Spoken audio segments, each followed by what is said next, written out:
Budget session शुरू होने से पहले आज सरकार ने बुलाई ऑल पार्टी मीटिंग। कल से शुरू हो रहा है बजट सेशन। मगरबी बंगाल में जारी डॉक्टरों की हड़ताल के बीच मरकजी सरकार आई हरकत में। रियासती सरकार से हालात के बारे में रिपोर्ट की तलब। महाराष्ट्र काबीना में आज 11 बजे होगी हलफबरदारी तकरीब। काबीना में कई नए वुज़रा होंगे शामिल।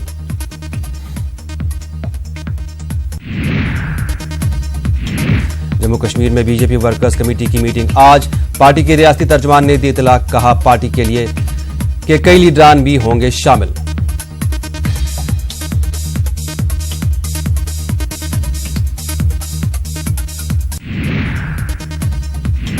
शिवसेना चीफ उद्धव ठाकरे आज जाएंगे अयोध्या। पार्टी के 18 रुकने पार्लियामेंट होंगे उनके हमराह।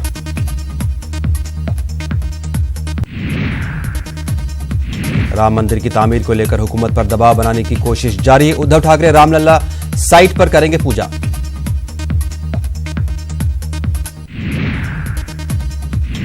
देहरादून मेट्रोलॉजिकल डिपार्टमेंट ने उत्तराखंड में बारिश और तूफान की दी पेशगोई। आज हो सकती है रियासत के कई इलाकों में बारिश। ऐलान के बाद लोगों ने ली राहत की सांस।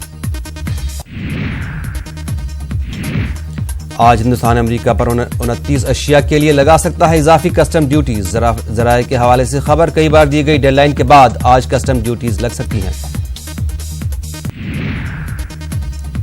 आज दिल्ली यूनिवर्सिटी बैरूनी ममालिक के तलबा के लिए फिर से खोलेगी एडमिशन पोर्टल। यूनिवर्सिटी ने दी इत्तला। कहा दरख्वास्तों के बाद लिया गया फैसला।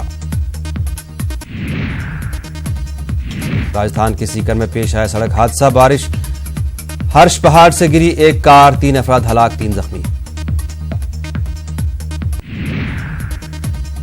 राजस्थान के अलवर में गांव वालों ने एक नाबालिग लड़के की पिटाई करके घुमाया पूरे गांव में। मामले की वीडियो सोशल मीडिया पर वायरल। पुलिस कर रही है मामले की जांच। बेंगलुरु में मजलिस इत्तेहादुल मुस्लिमीन का मुतालबा। IMA घोटाला मामले में वजीर अक़लियती बहबूद ज़मीर अहमद खान के इस्तीफे का मुतालबा। शाम में सलामती फोर्सेज और अलकायदा हामी दहशतगर्दों के दरमियान ताज़ा लड़ाई में 26 फौजी हलाक। शामी हुकूक इंसानी ऑब्जर्वेटरी ने दी इत्तला। सोमालिया की राजधानी मोगादिशु में हुए 2 बम धमाके। 8 अफराद हलाक 16 जख्मी। मशरकी चीन के नानझांग सूबा में जबरदस्त बारिश के बाद आया सैलाब। 12 अफराद हलाक 3 लापता। मकामी अफसरान ने दी इत्तला। शिखर धवन की जगह KL राहुल रोहित के साथ करेंगे ओपनिंग। दिनेश कार्तिक नंबर 4 पर संभाल सकते हैं मोर्चा। हॉकी में हिंदुस्तान ने जनूबी अफ्रीका को दी शिकस्त। FIH सीरीज के फाइनल मुकाबले में 5-1 से दी शिकस्त।